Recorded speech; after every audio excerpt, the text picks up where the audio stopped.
hi, Debbie. Hello, Rose. I'm glad to be back for another episode Of This Old Quilt. And oh my gosh, I am so in love with this one, Rose. You got to tell us a little bit about where it came from and tell us what you know about it. Well, recently I had the pleasure of acquiring this beautiful vintage feed sack wedding ring quilt top from someone in Illinois. So it traveled clear to Oregon, where we are going to have the opportunity to complete this beautiful, beautiful wedding ring quilt.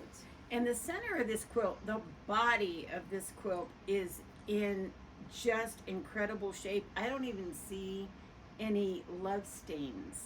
But this outer edge, Rose, a rookie or somebody who is not comfortable with repairs might be very intimidated by this outer border. So explain to us why it didn't scare you. Well, because first of all, the end goal for this beautiful wedding ring is that it is going to be completed and the edge is going to look like this beautiful. So we're going to maintain the scallop. We're going to do this complicated bias binding after we repair these edges. Now there are some products that we have come to know and trust that are Terrio Magic and Miss Ellen's Best Press, where we can spray these down, stabilize, and give these little dainty little pieces quite a bit of body. And at that time, then we can see really the true edge. And at that point in time, we will then repair any torn or loosened threads, and we can reinforce this beautiful scalloped edge simply by starching and giving these fine little dainty products or fabrics some starch and some body. And I don't see any pieces from where I'm standing that I would say we definitely need to replace.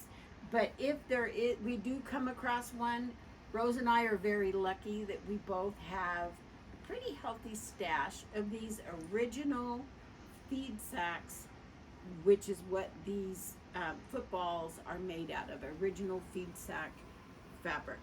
So I am so excited to watch this one come together. Yes. And when it's quilted, it is going to be a showstopper. It is. And you know, the colors and the beautiful prints are just so original. Debbie, why don't you tell us a little bit about feed sacks and why they are so important in quilting history? Well, they are certainly a major part of our history. So during the Depression, people were so poor, and my mom used to say we were so poor we couldn't pay attention. And I love that whole, I've used that more times than I want to admit, but people were poor, but they still needed to make things. And so the genius, some genius somewhere decided that people had to buy flour, they had to buy sugar, they had to buy salt and coffee, and they decided to make those bags. Instead of making them plain, they did beautiful decorative bags, and women would go to the store in groups and buy different colors of bags, take them home, and when they finished using the product that were in them, they traded those fabrics back and forth, so they had a nice variety.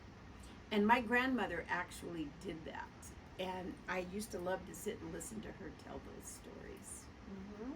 So this will be a beautiful double wedding ring quilt that will be available to any lucky person once we finish it. I can't wait. And it will go from something that the original maker had a tremendous artistic eye, and this absolutely deserves to be finished. And in the end, when it's done, Debbie, Let's show a double wedding ring that's finished. Let's show a double wedding ring that has been restored, repaired, quilted, and bound.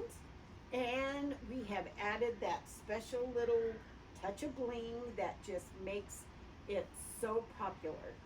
Yes, and then we will have two ladies up there that are so happy that their quilt is finished. And somebody is going to enjoy it for another generation. Yes.